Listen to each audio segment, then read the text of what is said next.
Baiklah, baiklah Bapak, Ibu, kita mulai simulasi pelatihan sekolah penggerak bagian yang ketiga. Assalamualaikum warahmatullahi wabarakatuh. Pada kesempatan simulasi pelatihan sekolah penggerak yang ketiga ini akan materi yang akan diberikan oleh Bapak Agus, yaitu tentang proses penyusunan kurikulum di satuan pendidikan. Nah, untuk penjelasannya kami serahkan kepada Bapak Agus.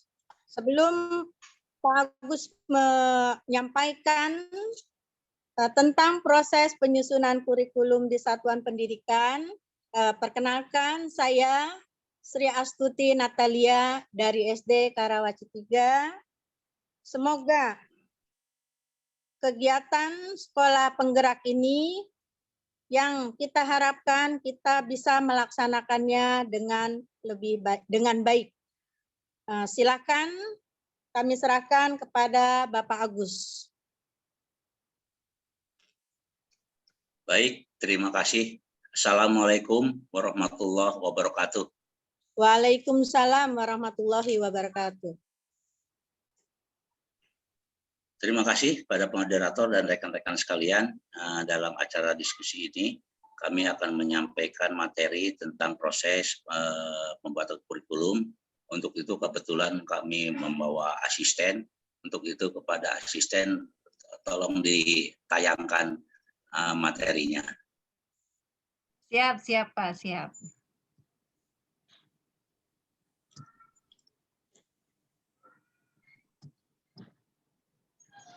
Sudah? Belum kelihatan, Bu. Udah, tapi belum ada nampaknya. Kelihatan. Ya, nah ini Bapak dan Ibu, kita mulai bahwa materi yang akan disampaikan pada kesempatan hari ini atau malam ini yang betul-betul ini sekolah penggerak menandakan semuanya bergerak, yaitu tentang proses penyusunan kurikulum operasional di satuan pendidikan. Next.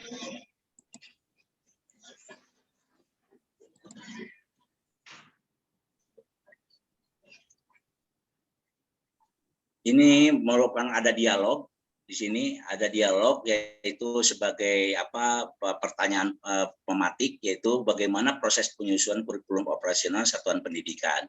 Nah, di sini ada jawabannya jelas itu. Terlebih dahulu mari kita pahami kerangka dasar dan struktur kurikulum. Next.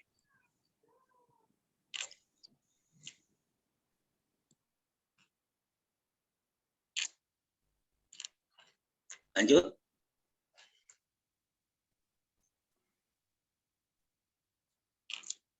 Belum berubah. Nah, sini Bapak dan Ibu, mari kita memahami kerangka dasar dan struktur kurikulum. Pertama, apa saja yang menjadi dasar? Lanjut ya, nggak apa-apa. Kerangka dasar kurikulum itu yang lihat di dalam peta konsepnya, yaitu yang paling utama sekali adalah tujuan pendidikan nasional. Selanjutnya yaitu yang tujuan akhir daripada sekolah penggerak, yaitu profil pelajar Pancasila, dilanjutkan dengan standar kompetensi lulusan atau SKL, itu ini untuk PAUD ya, TPA, dan selanjutnya ada standar isi, standar proses, standar penilaian, dan standar lainnya. Tetap pokok standar kita adalah 8 standar pendidikan. Setelah itu baru ada struktur kurikulum, capaian pembelajaran, prinsip pembelajaran, dan asesmen. Itu Bapak dan Ibu.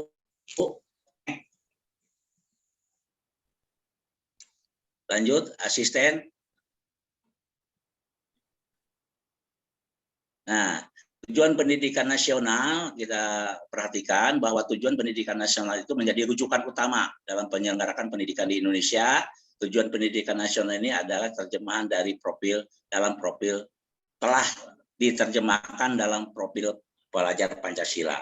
Profil pelajar Pancasila berperan menjadi panutan arah dan memandu segala kebijakan dan dalam pendidikan Indonesia, termasuk kurikulum, pembelajaran, asesmen. Nanti dulu ini ya rada nggak kebaca. Ya, di mana? Ya, terlalu sedikit lagi. Asisten siap, sedikit. Mana? Nah, udah seperti itu. Standar kita lanjut, Bu. Standar Nasional Pendidikan. Standar Nasional Pendidikan diacu sebagai kerangka yang sudah diterjemahkan pada struktur kurikulum, prinsip pembelajaran dan asesmen serta capaian pembelajaran. Struktur kurikulum yang akan oleh pemerintah menjadi acuan sekolah untuk mengembangkan kurikulum menuju tercapainya profil Pancasila. Dapat ditambahkan dengan kekhasan sekolah sesuai dengan visi, misi, dan tujuan sekolah. Struktur kurikulum ini berisi kegiatan intrakurikuler termasuk pembelajaran berbasis proyek untuk penguatan profil Pancasila, pelajar Pancasila. Prinsip pembelajaran dan asesmen. Prinsip pembelajaran dan asesmen menjadi rujukan dalam penyelenggaraan pembelajaran dan asesmen di sekolah. Capaian pembelajaran merupakan kompetensi yang harus dicapai peserta didik sesuai dengan fase dan perkembangannya. Next.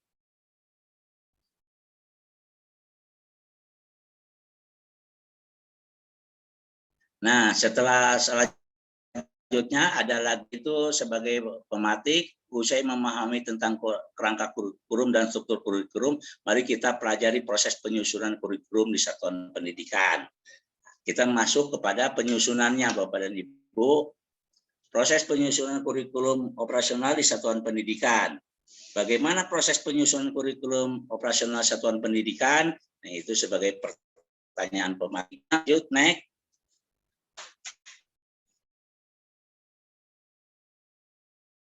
Yang pertama, menganalisis konteks, ya, dari yang tadi dari tujuan profil Pancasila dan sebagainya. Penyusunan satu, penyusunannya itu menganalisis konteks. Yang kedua adalah merumuskan visi dan misi serta tujuan. Yang ketiga adalah menentukan pengorganisasian pembelajaran. Yang keempat, menyusun rencana pembelajaran. Yang kelima, pendampingan, evaluasi dan pengembangan profesional. Next.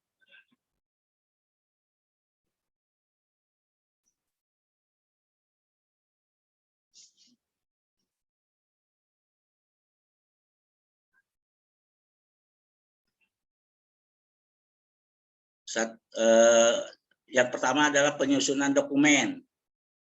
Siapa saja yang akan memfasilitasi penyusunan ini, siapa yang akan dilibatkan dan penyusunan ini, itu semuanya diatur dan dikelola oleh kepala sekolah, Bapak dan Ibu.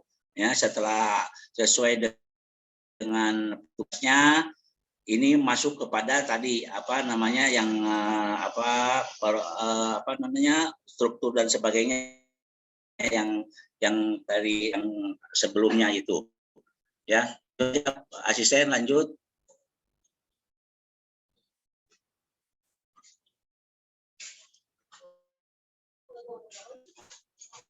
Nah, tadi analisis karakteristik. Sudah. Udah sampai sini. Udah, itu ya. Nah, Bapak dan Ibu, itu tetap penyusunan ini nantinya akan dipadukan dengan prinsip-prinsip penyusunannya.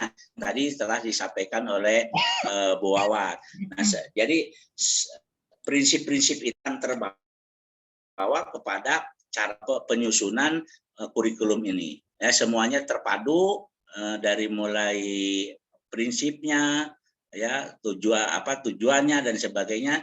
Nah, yang tadi disampaikan itu dari mulai nomor 1 tadi, Bu, menganalisis, ya, tadi harus menganalisis konteks dulu, baru menyusun visi misi, 3 menentukan pengorganisasian. Itu intinya dalam pembicaraan ini adalah 1 menganalisis konteks, 2 menyusun visi misi, pengorganisasian, menyusun rencana dan pendampingan. Itu sebetulnya inti dari penyusunan kurikulum operasional satuan pendidikan. Terima kasih. Demikian yang dapat saya sampaikan. Kurang lebihnya mohon maaf. Kami kembalikan kepada moderator.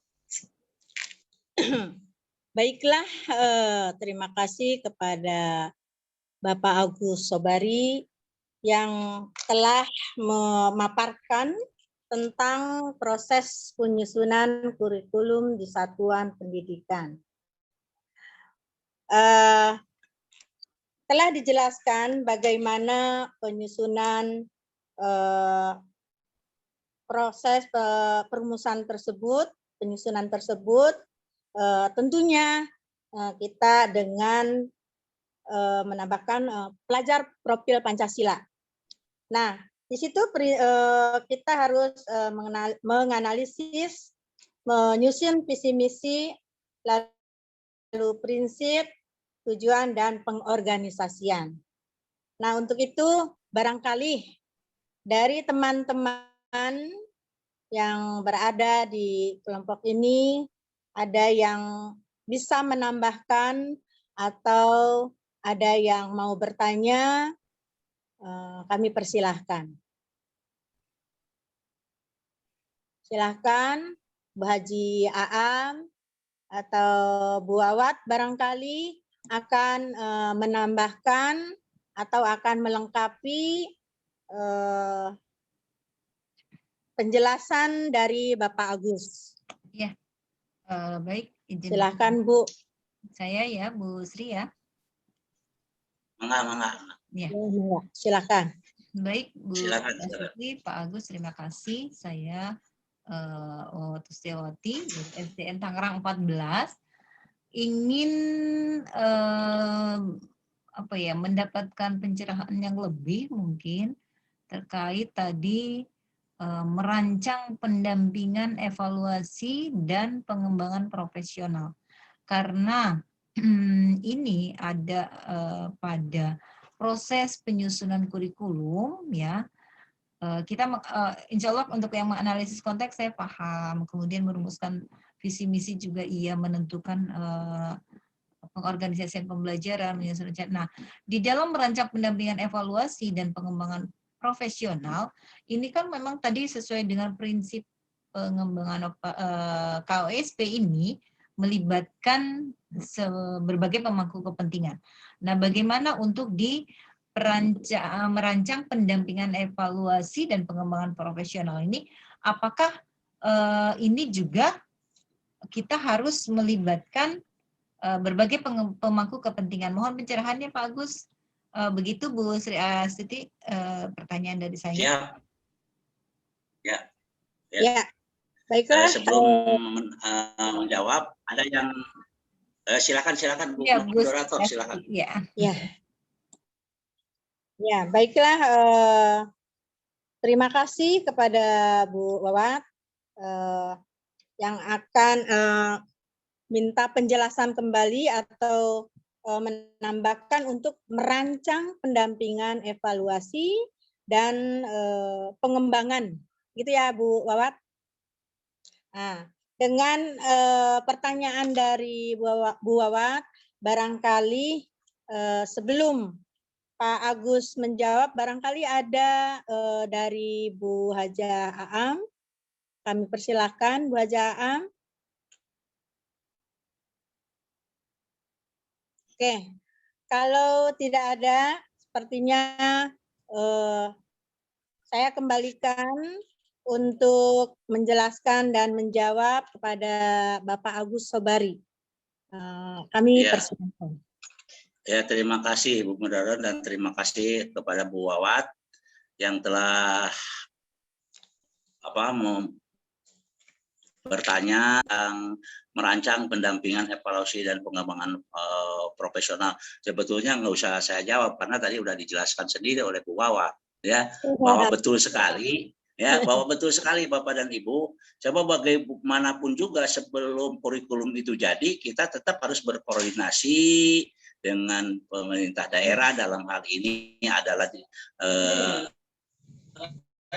pendidikan kota yang harus kita tetap harus ada koordinasinya. Perlu juga pendampingan dari beliau jika ada, karena walaupun bagaimana kita tidak terlepas pada visi misi kota, ya, visi misi kota Tangerang itu sendiri, ya tidak terlepas. Nah, salah satunya adalah visi misi Kota Tangerang itu harus kepada berakhlakul karimah. Nah, berakhlakul karimah itu alangkah baiknya kalau didampingi, dievaluasi dalam pengembangannya langsung kepada yang berkaitan dengan hal itu. Itu salah satu aja contohnya, salah satu akhlakul karimah.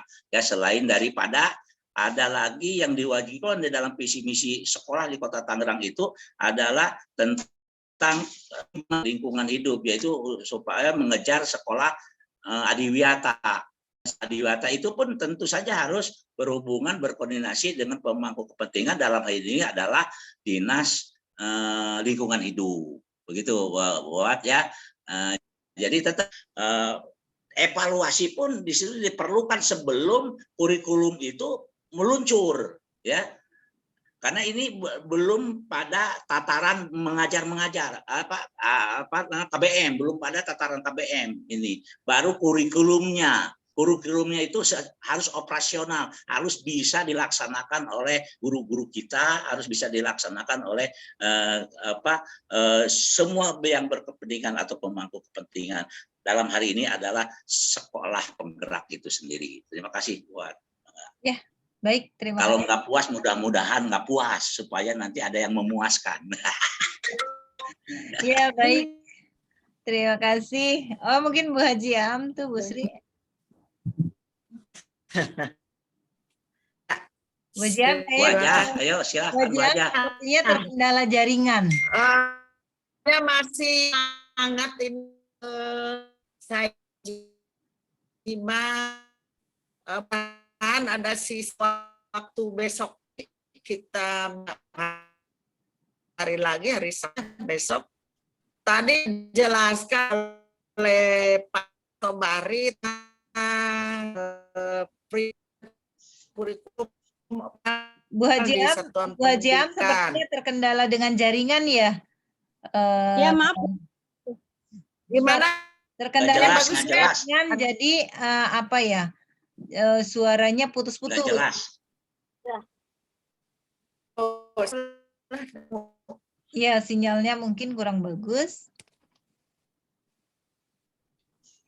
Terkendala dengan. Bagaimana? Bu Haji Am bisa di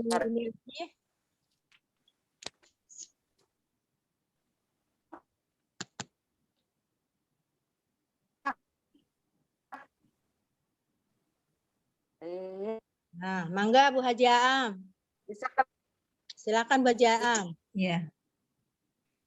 Kedengaran ya? Ada, tapi kadang putus. Halo? Ya, halo ya. Sudah terdengar. Silakan. Maaf. Ya. Maaf. Terdengar suara? Terdengar, tapi ada putus-putus juga Bu Haji. Masih putus-putus. Ini terkendala jaringan internet sinyal, bisa sinyalnya atau wifi-nya ini.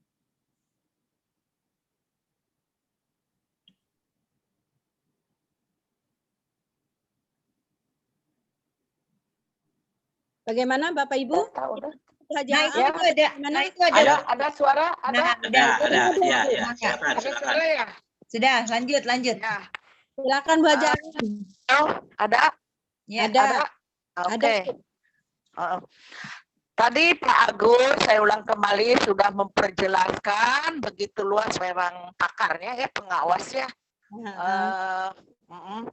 Sampai saya mau nanya apa, mau nambahkan apa, jadi bingung karena saking sudah jelasnya tentang prinsip pengembangan kurikulum operasional di satuan pendidikan yang disebut PKOSP. Ya, mudah-mudahan masih bergerak. Untuk sisa besok waktu pagi harus kita kumpul kembali di laptop terakhir besok. Namun mempertajam saja barangkali saya, karena layar kelihatannya kecil padahal udah pakai kacamata baca ini ya, hanya mempertajam saja masalah kurikulum sebatas kemampuan. Menurut pengetahuan saya sendiri menyimak, kurikulum Kurikulum itu mempunyai kedudukan yang sentral ya, yang tadi dijelaskan oleh Pak Agus dan ditambahkan juga oleh Bu Awat. Dalam seluruh proses pendidikan, kurikulum mengarah segala bentuk aktivitas pendidikan demi tercapainya tujuan pendidikan. Dengan kata lain bahwa kurikulum sebagai alat untuk mencapai tujuan pendidikan, yaitu membentuk manusia yang sesuai dan falsafah hidup bangsa yang memegang peranan penting dalam waktu sistem pendidikan. Maka kurikulum sebagai alat.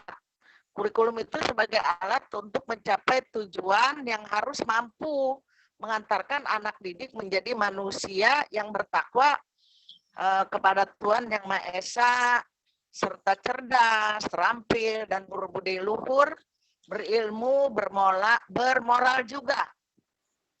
Tidak hanya sebagai mata pelajaran yang harus diberikan kepada peserta didik semata, ya, melainkan sebagai aktivitas pendidikan yang direncanakan untuk dialami atau dan diterima yang dilakukan menurut saya pribadi, dan itulah mungkin peran dari kurikulum di dalam pembelajaran.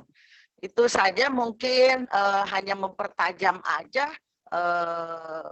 makna dari makna itu ya, mungkin karena ini yang bicara yang menyampaikan tadi materi Pak Agus, saya cukup jelas, cuman itu aja mempertajam kurikulum adalah kurikulum itu memang suatu alat. Itu aja barangkali. Terima kasih. Kembali lagi kepada moderator. Assalamualaikum warahmatullahi wabarakatuh. Waalaikumsalam warahmatullahi wabarakatuh. Ibu moderator, dipersilakan. Iya, terima kasih pada Bu Hajah Aam yang telah mempertajam tentang kurikulum, di mana dikatakan bahwa kurikulum itu merupakan suatu alat. Betul apa kata Bu Hajah Aam tentang penjelasan atau pemberian materi oleh Pak Agus Sobari itu tentang proses penyusunan kurikulum di satuan pendidikan itu cukup jelas ya, karena kita juga tahu memang Pak Agus itu pakar ya, seorang pengawas ya, sehingga betul-betul memahami. Nah, dari tujuan pendidikan nasional tadi ya, terus profil pelajar Pancasila, serta struktur kurikulum dan prinsip pembelajaran dan asesmen, kemudian capaian pembelajaran. Mudah-mudahan dalam pelatihan program sekolah penggerak ini, saya sebagai peserta dari program sekolah penggerak merasa memahami apa yang sudah dipahami dan kita bahas bersama, sehingga mudah-mudahan ini adalah oleh-oleh yang akan saya berikan kepada guru-guru saya dan akan dipraktekkan kepada siswa atau pelajar di SD Karawaci 3, penjelasan yang sudah diberikan oleh Pak Agus Sobari, Bu Hajah Aam, serta Bu Awat. Intinya saya mengucapkan terima kasih. Mudah-mudahan apa yang kita harapkan atau apa yang diharapkan oleh pemerintah dapat terlaksana dan berjalan dengan baik sesuai dengan tujuan tersebut, dan kita akan tidak akan stuck di situ. Itu barangkali. Selanjutnya saya sebagai moderator mohon maaf apabila ada kata-kata atau penyampaian-penyampaian yang tentunya tidak memuaskan untuk Bapak dan Ibu. Mudah-mudahan dengan tidak puasnya kita akan bisa menggali dan mengorek sehingga kita dapat menemukan apa yang kita harapkan nanti. Demikian saya mohon undur diri. Terima kasih. Billahi taufiq wal hidayah. Assalamualaikum warahmatullahi wabarakatuh. Waalaikumsalam. Waalaikumsalam warahmatullahi wabarakatuh.